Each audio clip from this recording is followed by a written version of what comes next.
Do you have the vaccination QR code? Pardon me? The vaccination QR code? A QR code for what? For vaccination that you have to do. Well, me and my family are actually, we live 2 hours away and we came to sit down and I need to feed my kids. So you guys need to sit on the benches over there. Sit where? Like only vaccinated people and people who are having the proof are allowed to sit over here. So only if you have proof you can sit here? Yeah. But where am I supposed to sit with my kids and my family? There are benches over there. Sit on a bench? Yeah. So I can't have access to a table or... So I don't have access to be treated the same as everybody else? Buckle up, guys. Today we are diving into a wild encounter inside a mall food court where a woman quickly turns a simple request into a full-blown showdown. It all starts when she's asked for her proof of vaccination to sit down with her family. Instead of complying, she challenges the rules head-on, setting the stage for a tense standoff you won't want to miss. There might be, there are tables nearby that street. Can you show me? Because I don't see what you're talking about.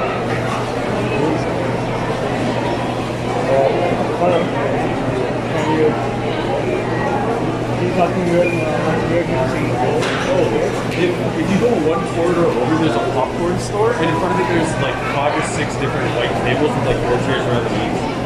So I would recommend that for the bed.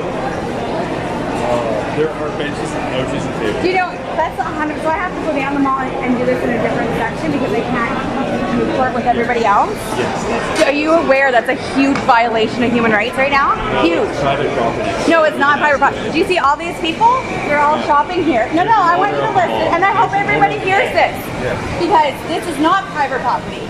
Here's where things heat up. The woman refuses to accept the mall's policy, calling a human rights violation. Staff calmly insists it's private property, but she pushes harder, arguing that her rights are being trampled. Each exchange builds a pressure, with her tone getting sharper and the tension in the air becoming impossible to ignore. This is a public access. This is public. Property. Show me your paperwork. Good. Show me your paperwork because this is not private property. Everybody has a right to be here shopping, as everybody here is public. Public. To stay here longer. It's open to the public. It's open to the public. I actually, my tax dollars don't go to They this. don't go to this. This is private property. 100% they do. 100%. They pay your wages. They pay for all of this. Hey, is this private property or what? This is not private property. It is private property. It's not. You are serving the public, so I guarantee you I will challenge you in that in the court of law. You go ahead, but this is private Okay. property. Yes. Not. You're discriminating against because I can't sit down here with my family and my young kids to sit and eat and feed them. You would like to come in here? I want to sit at a table Okay. with my kids. You have proof of Like a vaccination. normal person. Now the confrontation really escalates. She accuses mall staff of discrimination, threatens to take them to court, and refuses to back down even when told his policy. She emphasizes her children's presence to strengthen her point, fueling the conflict further. What started as a routine check has turned into a dramatic standoff filled with threats and defiance. You have proof of vaccination? That is not up for disclosure for anybody. It is private. It is the new rule of the mall. It's not a rule. This is the only not a way. law. This is the only way that the mall is allowed to keep the food court open. Okay? It's not a law. Yes, it is. No, it's not. It's So- the rule of the mall. Okay? What I It's need the is, code do of you guys conduct have for the cards mall. with your names? Because I need to take all this to my lawyer. We don't have to give you our names. You absolutely 100% have to. Wrong. I'm going to ask you to leave for the day. You can 100%, I need your names. You don't security. No, I need your names. You don't put our names. Leave. Okay, I get their faces. What? Can you take your mask down so I can see your faces and I can identify? You can leave. You're not allowed to record them off. Please leave. Yeah. Do not touch me. Leave. Don't touch me. Leave. You're I swear to God, if you touch me, to leave, you will be arrested for trespass. are we going to have a West Edmonton Mall incident? When I first heard her say West Edmonton Mall incident, it had me thinking, where have I heard that before? Then it hit me. That's the other video I covered about Chris Sky, the Canadian anti-vaxxer and anti-masker that got drugged through the mud by... Okay, so just so everybody is aware, I want to make sure I have all of these people. These are my kids also. Yeah. All of these people that refuse to give me their names. Ma'am, please leave. I am leaving, but I'm making sure that I have the evidence that I need. Okay, we will have a lawsuit. This is the breaking point. She refuses to leave. Security intervenes, and the argument reaches its peak. When touched, she lashes out, warning them not to lay a hand on her. She even references past incidents to build her case and threatens lawsuits right on the spot. The clash between personal beliefs and property rules explodes in a way that leaves everyone on edge. Excellent.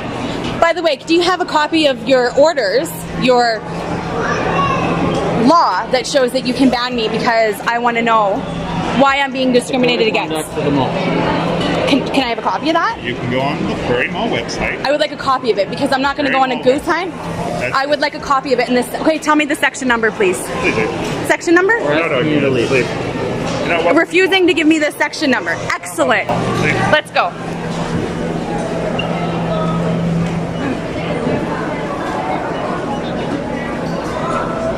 Oh, are we going to be followed and harassed while we leave? You're still on property. You need to leave for the day. Keep going. Record. Make sure you record this and don't Yes, stop. record. Go ahead.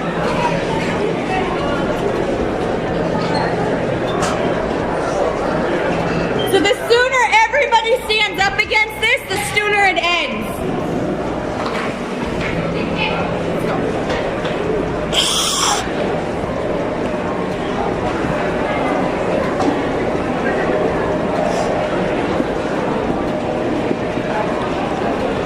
You're actually too close. No, you keep going. No, you can walk in the 2.5 position there. Vicky, come this way.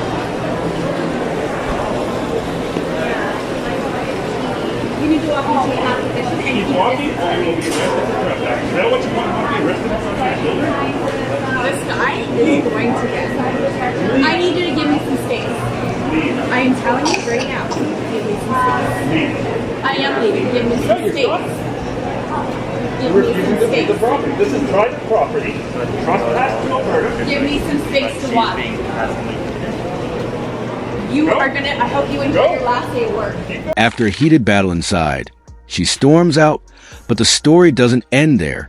The scene shifts dramatically as she records herself in the car, venting her outrage and claiming she was mistreated. What was just a public clash now turns into her personal testimony, where she begins laying out her side of the events in detail, still fueled by frustration.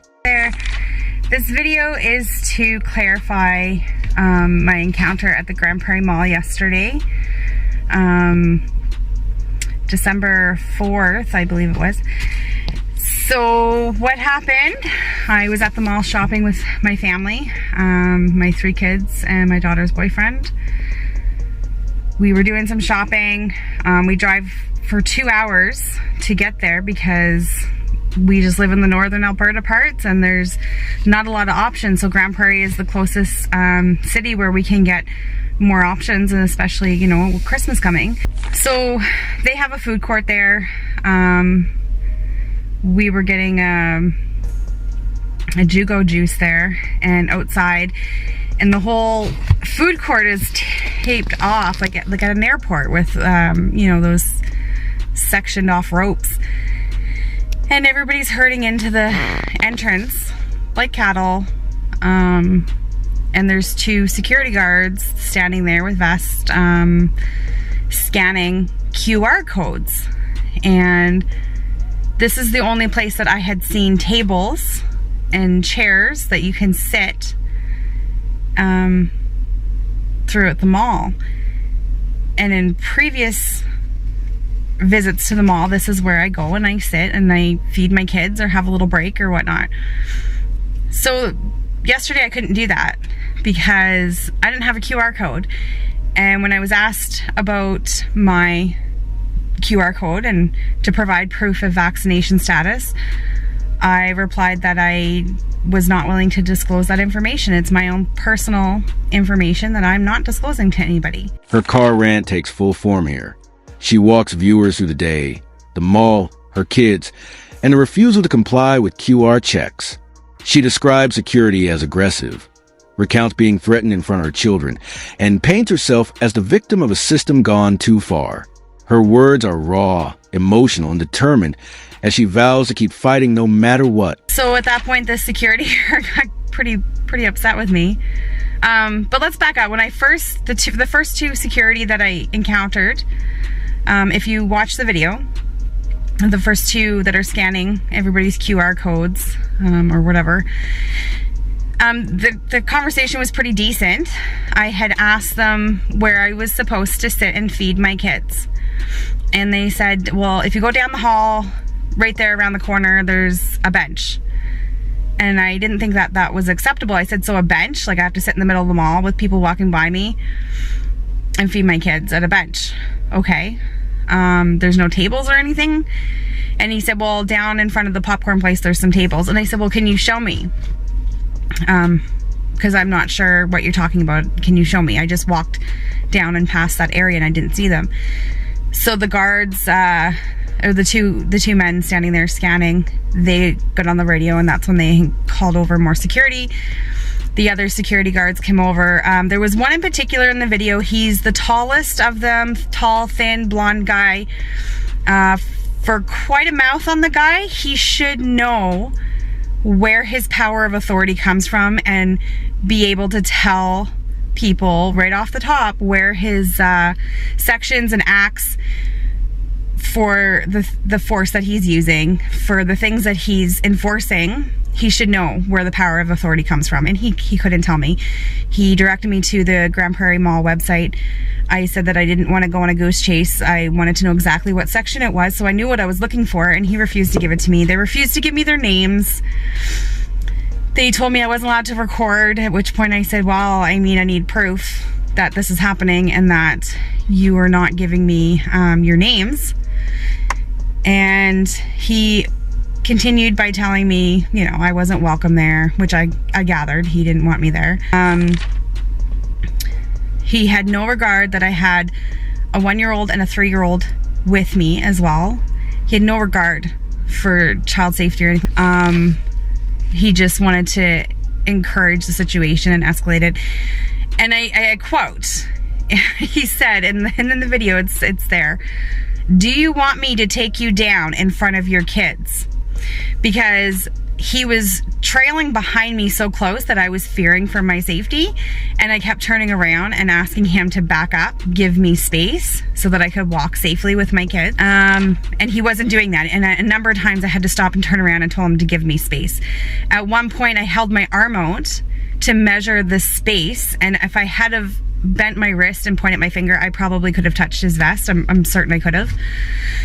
And I questioned the social distancing that is supposed to be occurring, at which he said, it doesn't matter. Okay, so what is the purpose of all of this? Is it just to enforce rules? Is it to make them feel like they have a big set of balls? Like what? What is the purpose if you're not going to follow the measures yourself? So there was a lot of things happening. I was pretty upset. First of all, because I felt so second rate. This is stuff you read about in textbooks, right? If vaccines, you know, if that's supposed to fix everything, then why are people being divided? Why can't I sit down at a table with my kids? Like, I feel like this is a blacks only section, a whites only section. Nazis, Germany, you have Jews, you have to sit here. She closes with powerful comparisons, equating her experience to segregation and historical injustices. The narrative peaks with her insistence on freedom of choice and refusal to bow down. The video wraps up with the narrator delivering a final thought, leaving viewers stunned to how far the standoff went. If you enjoyed this breakdown, make sure to hit that like button, subscribe to the channel, and we'll see you in the next video. I've seen comments, and people are going to comment on this and they'll be against it, and they'll be, you know, just go get jabbed and you'll be fine. And that's not what it's about. And you guys don't see the bigger picture here, that it's about freedom of choice, and you can't. So basically our government saying you can have the choice to be vaccinated or not. You can get that jab or not.